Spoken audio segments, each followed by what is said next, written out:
to my channel where I talk about all things sustainable, eco-friendly, and consumer conscious. I'm very excited that you can join me today after a month-long break, and thank you very much for sticking with me through this break. And if you stay until the end of the video, I will explain why I had to take this break and where this channel is going in the next few months. So in my quest of trying to be more sustainable with my lifestyle, I have taken this year to kind of switch over from whatever cosmetics I could find in a drugstore to really consciously choosing my skincare products to be either cruelty-free or vegan or both, and in addition to that, to be as natural as possible. I talked about my cosmetics and my skincare products in the video that's coming up in the cards right now, and kind of my process through which I have been eliminating things by using them up. And it's always the better choice to use things up that you already have if you're on the zero waste or more conscious living sort of journey, because the products have already been made, the ingredients have been harvested and used, the packaging has been done, and it's been shipped from probably a really far away to your home. So use them up before choosing to buy a better alternative. By choosing cruelty-free or vegan products, you are not contributing to the cruelty that is involved in the cosmetics industry when it comes to testing the products. You're also then associating yourself and using products from companies that are more conscious about overall production and the overall use of materials as well. I have been really trying hard to find products that are sustainably packaged, but sometimes it's either cruelty-free or sustainably packaged, or I found that a lot of the products that are sustainably packaged are just, they weren't cutting it. They weren't good products. And I ended up just using them because they were not packaged in plastic, but they did absolutely nothing for my skin. So in one of my previous videos that I've done recently, I talked about how having gray hair actually puts a lot more attention on my skin for myself. I'm not talking about people looking at my skin. I'm talking about me noticing my own skin a lot more. And I've noticed that it's actually really damaged. I have really highly pigmented skin from being not careful enough with the sun when I was younger, and also just a lot of like weird breakouts that have to do a lot with my diet that I'm adjusting right now, but also have to do with the fact that I wasn't using the right products. So today I'm going to show you my morning routine as well as my nighttime routine. They're both very simple, they use very affordable products, and they're all cruelty-free. So here we go. This is my makeup-free morning face, and my morning routine is actually fairly simple. All I do is put my hair up and go ahead and wash it with simple water. I don't find that I need to really cleanse it in the morning because I do a thorough job at night, so I don't need to do it again in the morning. I dry it off and I go in with my vitamin C serum. This one is by Purito, which is a Korean brand, and I thought this bottle was glass when I bought it, but it's actually plastic, so that's something I don't like about this product. However, the serum feels so light on my skin. It spreads really quickly and it doesn't feel like anything really. Having a vitamin C or any sort of antioxidant in the morning is really important, but you do have to follow up with sunscreen. Before that, however, I'm gonna go in with my moisturizer.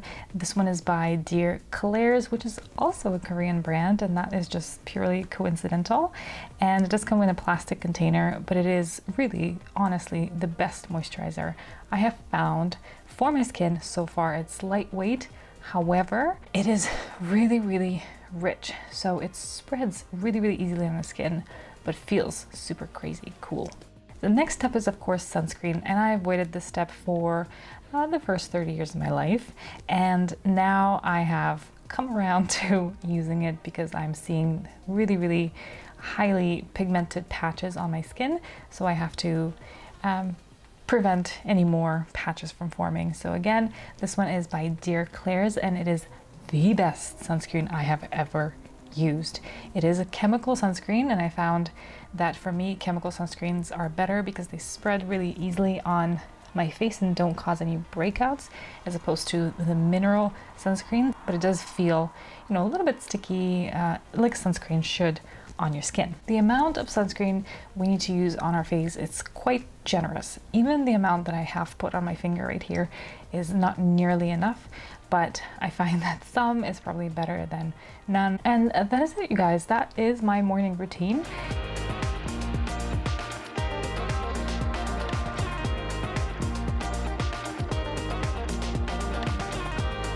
Of course, after a long day of being a mom and wearing makeup and sunscreen, I need to do a thorough cleanse, and I do a double cleanse in the evening. First, I go in with my oil, and the oil I use is just pure olive oil, and I get it from a really good source, straight up from Greece. It's a really great olive oil. All I do is squirt some on my hands and really work it into my skin, especially the parts where I know I'm wearing my makeup. Olive oil is a 2 on comedogenic scale, which means it won't clog pores for most people. I don't find that it clogs my pores. Some people do find that it clogs their pores, but I like it, and I like the smell and the taste of olive oil as well. So if olive oil doesn't suit you, I would suggest hemp oil or maybe almond oil, which are 1 and 0 on the comedogenic scale.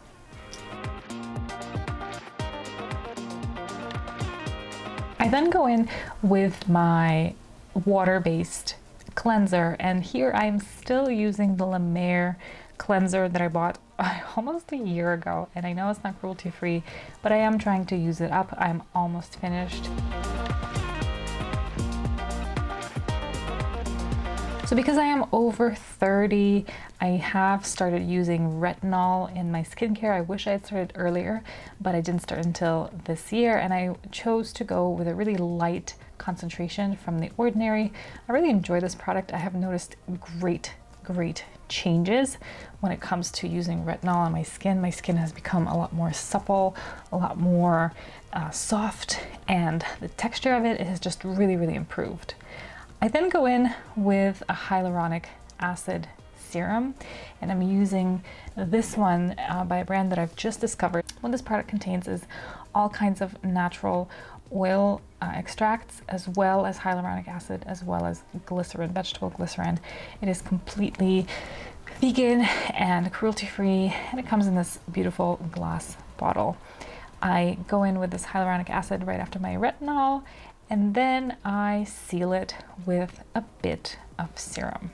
So I go in with my DIY serum to seal it in, as well as just enjoy a little bit of oil on my face. This serum is very similar to the one I have made in the video that's popping up in the cards now. This one is slightly different. It contains roughly 1/3 of the volume of rosehip seed oil, argan oil, and tamano seed oil, as well as about 20 drops of carrot seed essential oil. I find this combination just makes me feel like a goddess, especially the smell of the tamano seed oil. Oh, it's just so earthy and beautiful, and I love it. And then right after, I go in with the same moisturizer by Dear Claire's that I used in the morning, and I tend to put a slightly larger amount on my face at night, and then the magic happens. I go in with the facial massage. I've discovered facial massage not so long ago, about 3 months ago, and I've been doing it diligently every single night, and the difference I have seen, especially in my jowls and in my line, that line that appears between your eyes, I have seen dramatic changes. But it's because I do it very diligently every single night for about 5 to 10 minutes every night. So I go in around my jawline up to 10 times, and I do it pretty hard. I go around my cheeks.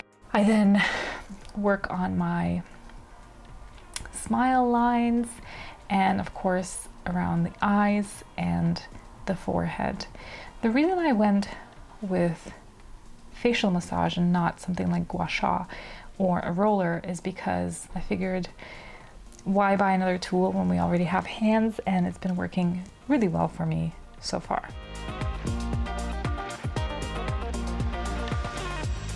So 2 honorable mentions that I wanted to mention are 2 other products by The Ordinary.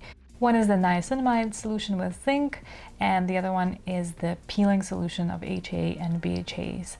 And I use the niacinamide. You can see it's really thick and kind of sticky.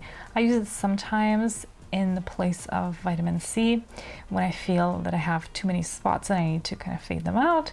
And I use the peeling solution once a week, and I think it does wonders for my skin. So here we go. This is how I'm gonna go to bed. Clear skin, clear mind. So there you go. These are my routines for cruelty-free morning and evening time skincare for somebody who is over 30, who has gray hair, so skin really matters. As you saw in my nighttime routine, I'm really not a huge makeup person, and I do focus on skincare. Whenever my skin feels and looks great, I don't use any foundation or any even BB cream, because I really enjoy that feeling of just naked skin with just sunscreen. It makes me feel a lot less conscious about always having to do touch-ups. And now, as promised, on to that issue of me being away. So originally I did take a break because of all the protests, rightfully so, happening in the States and in Europe, in order to give voice to those people who are usually drowned out. And then I was thinking that my content really had nothing to do with what is happening right now in the world. So I started to feel actually a little bit down about my whole channel, about my purpose in life and everything else. So I really took a break for those reasons. I wanted to have clarity about where this channel is going, and I have given it a lot of thought, and I am gonna keep going. I am gonna keep focusing on sustainability and my hair, but perhaps these videos are gonna be a little less frequent than they have been in the past. And the reason for it is because I really want people to enjoy my content and find it useful. So earlier today when I was editing this video, I really found myself enjoying the editing process. That's what I love about having YouTube as my creative outlet as opposed to Instagram or TikTok, because I love that process of editing, of finding different angles for videos and things like that. And I find the other two platforms don't give me as much freedom to express myself. So YouTube videos are still coming up. However, if you want more snippets of my day-to-day life and my thoughts, go over to my Instagram to check them out. If you want more funny videos about sustainability, go to my TikTok to check them out. During this month off, I really focused on being with my family, being with my son, playing outdoors because the weather has been beautiful and we are now allowed to go outside and enjoy the outside even without a mask on, although I do still keep my mask on. It really helped me just kind of reconnect to my life before YouTube, what it was like to not have to think about videos and content all the time, and I really enjoyed it, and that's why I want to maybe reduce the frequency of the videos that are coming out, and I hope everybody who is watching right now is okay with that.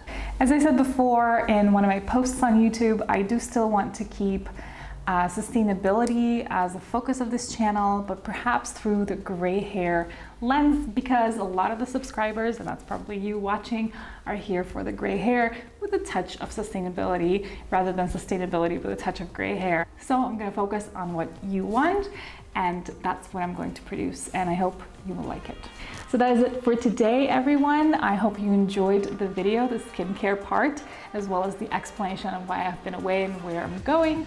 And I hope you will be back next time, whenever that might be, for more gray hair inspired sustainability videos. Thank you very much for watching and spending time with me, and I'll see you later.